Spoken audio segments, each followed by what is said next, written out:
L'École supérieure d'administration, d'économie, de journalisme et des métiers de l'audiovisuel ESAE offre de nouveaux challenges pour l'année universitaire 2023-2024. Étudiantes et étudiants, parents d'élèves nouveaux bacheliers, ESAE, c'est la garantie d'une formation de qualité à des conditions très avantageuses. À Gbedjromede, à Papa, à Boumekalavi et Parakou, inscrivez-vous en administration générale, administration du travail et de la sécurité sociale, trésor et finances publiques, impôts, diplomatie et relations internationales, journalisme et métiers de l'audiovisuel, gestion des marchés publics, planification et développement local, sciences économiques, sciences juridiques et toutes les filières des sciences de gestion. ESAE vous offre des bourses, demi-bourses et de réductions pour les premières inscriptions dans toutes ces filières. Waouh! En licence 1, 2 et 3 et en master, bénéficiez jusqu'à 50% de réduction sur tous nos sites. N'est-ce pas génial? Infoline. ESAE Gbedjromede, 3e rue à droite en quittant le carrefour Le Jador pour la BIBE Jéricho ou au plus 229 90 93 65 21 98 98 14 00 à Kpakpa au plus 229 52 88 33 33 à Boumekalavi au plus 229 52 88 44 44 Parakou au plus 229 52 46 12 12. ESAE, l'excellence à un an. Bonjour à nouveau, chers amis internautes. Nous démarrons la une des journaux comme à l'accoutumée par le quotidien Maison, le quotidien béninois d'information générale et d'analyse L'Informateur qui titre ce matin en manchette « Assemblée nationale, le code électoral sera modifié. Non seulement les différentes propositions de loi relatives à la relecture du code électoral seront mises en débat, mais surtout il y aura le vote après les débats et la majorité simple devra l'emporter. Ainsi, la modification du code électoral dans le cadre des élections générales de 2026 se précise. Toujours à la une de l'Informateur de ce matin, suscitation de candidature, un étudiant condamné par la Cour de répression des infractions économiques et du terrorisme Criette. Toujours à la une de l'Informateur de ce matin, mise à l'écart après l'augmentation des salaires aux agents de l'État, les agents des communes ont manifesté. Commission béninoise des droits de l'homme CBDH. La presse en passe de perdre sa représentation, nous apprend la une de ce matin de l'Informateur. À l'oreille droite, un titre qui invite les fidèles lecteurs à découvrir dans les colonnes de sa parution les productions journalistiques des étudiants en formation sur les différents campus de l'ESAE, l'École supérieure d'administration, d'économie, de journalisme et des métiers de l'audiovisuel qui a ses campus dans les villes de Cotonou, d'Abomey-Calavi et de Parakou. La Nation ce matin, manchette parle de lever des sanctions contre le Niger. La position du président Patrice Talon concrétisée. Le Bénin est favorable à la levée des sanctions contre le Niger dans le bras de fer qui oppose ce pays à la communauté économique des États de l'Afrique de l'Ouest, CEDEAO. Le président Patrice Talon l'avait martelé lors de sa dernière sortie médiatique. Depuis samedi 24 février, l'organisation a levé une partie des sanctions contre le Niger avec effet immédiat, concrétisant ainsi le souhait du chef de l'État béninois. On peut lire également à la une de la parution de ce matin du quotidien national d'information, conférence des forces vives de la nation, nécessité d'enseigner l'histoire aux étudiants. À sa 37e session, l'Union africaine prend à nouveau une résolution en faveur de Cuba. Assemblée nationale, la réforme de la Commission béninoise des droits de l'homme CBDH enclenchée. Les détails sur les innovations à la page 2. Fraternité, ce matin manchette, s'intéresse à un an après l'arrivée de Gernot Rohr à la tête des Guépards. Un bilan en demi-teinte fait observer le journal. 8 matchs, une victoire sur tapis vert. Regard croisé des journalistes sportifs.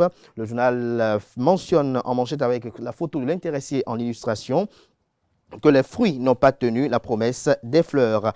Un an après l'arrivée de Gernot Rohr, les écureuils passés à Guépard sont sans mordant. Aucune victoire en aucune victoire en 8 matchs, sauf celle acquise sur le tapis vert devant le Rwanda. C'est le triste bilan. L'entraîneur, considéré comme celui du renouveau du football béninois, traîne toujours son troupeau dans un désert aride. Et pourtant, son arrivée à la tête de la sélection courant février 2023 avait suscité l'espoir d'une oasis pour redonner le goût de la victoire. Le contexte s'y prêtait. En effet, le Bénin était au bord du gouffre après son épopée à la CAN 2019. Il sortait de 2 échecs consécutifs aux éliminatoires des Coupes d'Afrique des Nations 2021 et du Mondial 2022. Et le public avait soif de victoire et de célébration à l'instar d'autres nations ayant le même niveau à l'image des Comores, de la Guinée équatoriale, de la Gambie, de la Guinée-Bissau et autres. Pour cette mission, le choix de la Fédération et du ministère des Sports était porté sur Guénodro pour redorer le blason de la sélection. Depuis Paris, l'annonce a été faite au grand bonheur de tous car le technicien avait une grande expérience du coaching en Afrique, lui qui avait récemment dirigé la sélection du Nigeria, une grande nation du football. Hélas, un an plus tard, l'espoir est plus ou moins passé au désespoir, pour ne pas dire au désenchantement. En un mot, l'arrivée de Guénodro est encore loin de redonner de la joie au public béninois. Bien au contraire, ils ont déchanté et les radicaux demandent déjà des changements à la tête du staff et au sein de la sélection des joueurs. Pour eux, le technicien franco-allemand n'est plus l'homme de la situation. Il n'a pas réussi à remettre les guépards sur les rails. Retrouvez la suite du bilan qui est proposé aux pages 3 et 4 de la livraison de ce matin. Récurrence des cas d'accident à Bomey-Calavi et Cotonou, visite technique, contrôle routier, une rigueur implacable. Sénégal, Macky Sall annonce une loi d'amnistie en pleine crise sur la présidentielle. Le matinal ce matin en manchette, réforme au sein de la Commission béninoise des droits de l'homme, des représentants dont celui de la presse supprimé. Le nombre de commissaires passe de 11 à 7. Des détails sur les changements intervenus à la page 11 de la parution de ce matin de Le Matinal. Toujours à la une de Le Matinal de ce matin. Sommet extraordinaire de la CEDEAO, la communauté économique des États de l'Afrique de l'Ouest. Olusegun Adjadi Bakari fait le point de bons offices en cours pour établir les relations avec le Niger. Matin libre ce matin en manchette, poursuivi pour avoir suscité sa candidature. Romuald Wadaï sort un jeune étudiant d'affaires. Le ministre plaignant pourrait payer l'amende du mis en cause. On passe à présent au quotidien Le Béninois libéré.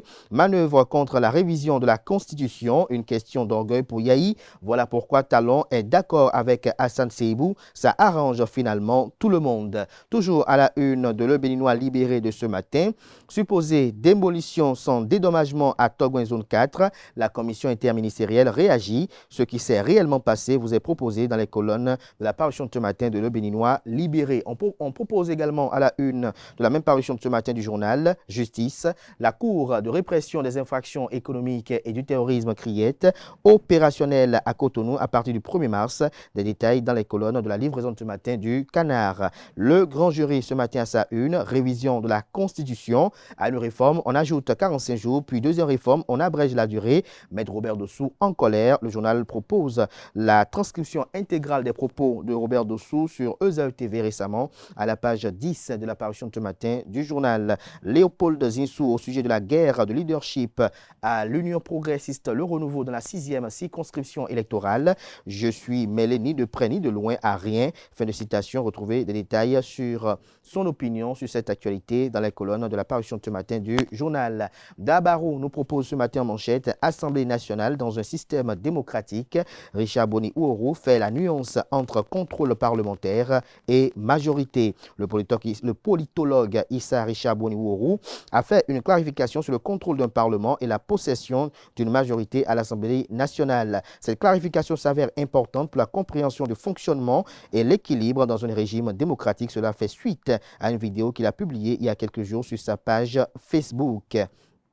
Décryptage info ce matin en manchette. Affaire Romuald Wadaï contre Inks à la Cour de répression des infractions économiques et du terrorisme Criette. Le ministre d'État fait retirer la plainte de ses conseils avec désistement de toute action. Des détails sur le titre du journal à la page 3 de sa livraison de ce matin. Nous passons à Dynamisme Info. Soutien aux actions du pouvoir par l'entremise de l'Union progressiste Le Renouveau. Zinsou et Talon comme l'arbre et l'écorce. Toujours à la une de Dynamisme Info de ce matin. Suscitation de candidature candidature de Romuald Ouadaï. La Cour de répression des infractions économiques et du terrorisme CRIET condamne un étudiant à 1 million de francs CFA. Nous passons à présent au quotidien L'Emblème du jour, mais avant, découvrons un autre titre à la une de Dynamisme Info de ce matin. Posture de la mouvance au sujet de la révision de la Constitution. Yahi relève une crise de confiance et appelle à tout ranger. L'Emblème du jour ce matin en manchette, jumelage ou non des propositions de loi à Kenatondé et Noureno Achadé. Premier test pour le consensus voulu par Patrice Talon. Des précisions à la page 2 de la parution de ce matin du journal du Coin Info boucle la une des journaux de ce matin. Mise en garde pour quitter la mouvance présidentielle dans 3 mois. Bertin Kohovi entre déception et opportunisme politique, s'interroge le Canard. Le journal fait observer que Bertin Kohovi, acteur politique et membre du parti politique Bloc républicain, se trouve visiblement à la croisée des chemins de sa vie politique.